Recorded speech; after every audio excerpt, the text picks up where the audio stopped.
welcome to Weekly Quest. This week I want to talk about burnout. Burnout is alluded to in Exodus chapter 18, where we read the story of Jethro when he visited Moses and observed his leadership style, which happened to be micromanaging. And he was watching Moses as he would hear all the complaints and the issues that hundreds of thousands of Israelites had. And Jethro knew if Moses didn't change how he was leading the people, he was going to crash and burn. And so at one point he asked Moses, "What is this you're doing for the people?" And then he was able to give him some direction in how to change course and really save himself. The term burnout is thrown around quite frequently. I've talked with a number of leaders who actually challenge me, and they almost believe that burnout is like a rite of passage, like it's sort of expected in any kind of ministry or any kind of leadership. And if you haven't experienced burnout, then you've missed a real key ingredient to being a good leader. But I humbly disagree. Because think about it, why would God call us to do something and then set us up to fail?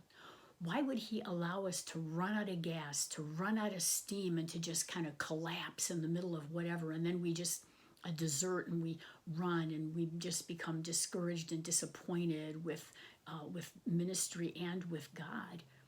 Instead, when God calls us to do something, he energizes us. He fills us with his spirit, and he wants us to continue to move forward even with more power, not with less power. Shortly after I began ministry, probably maybe a couple years into ministry, I crashed and burned. And looking back, I can see that I had this tendency to want to please people. And so the more responsibility I took on, the more people were impressed. And I felt more valued as I would just take on more and more and more. And then the day finally came when I hit a wall. It was a very scary time, and it was a very scarring time as well. And I spent months after that walking in fear, wondering, am I going to hit the wall again? And what I should have done was just ask God, what am I doing that I need to not be doing? And bring me back to a safe place so I can really function well for you. So as Jethro is watching Moses, he makes this statement. He says, "What you're doing is not good. You and these people who come to you will only wear yourselves out."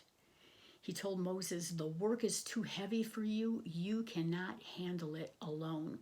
So then he didn't just make an observation, but he brought up an excellent solution and suggested to Moses, find key leaders, capable leaders, ones with credibility, ones you can rely on, who will oversee groups of 50 and groups of 100 people.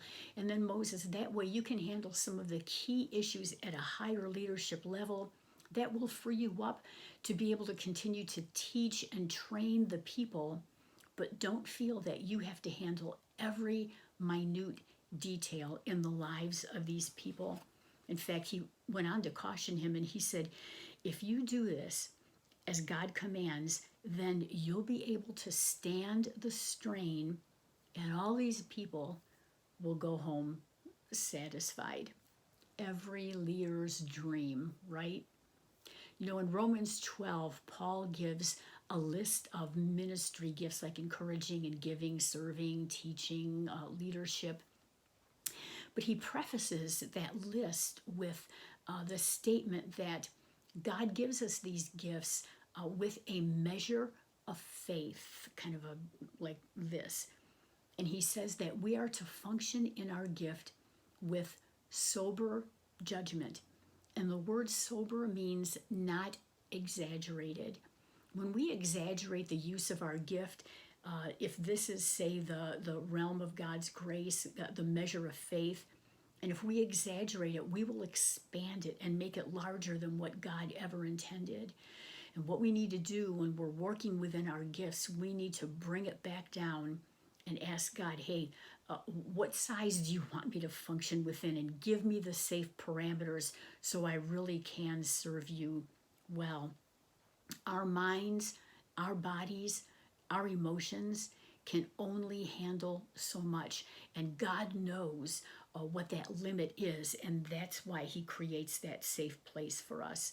And when we assume more responsibility than God intended, we're actually flirting with burnout. But if we follow His lead, we'll be functioning where we should and how we should. And then everybody will go home satisfied, and we will be able to handle the strain of leadership. Question for you to think about this week: what are you doing to stay within the parameter of using your gifts within God's will? Think about that. Have a really good week.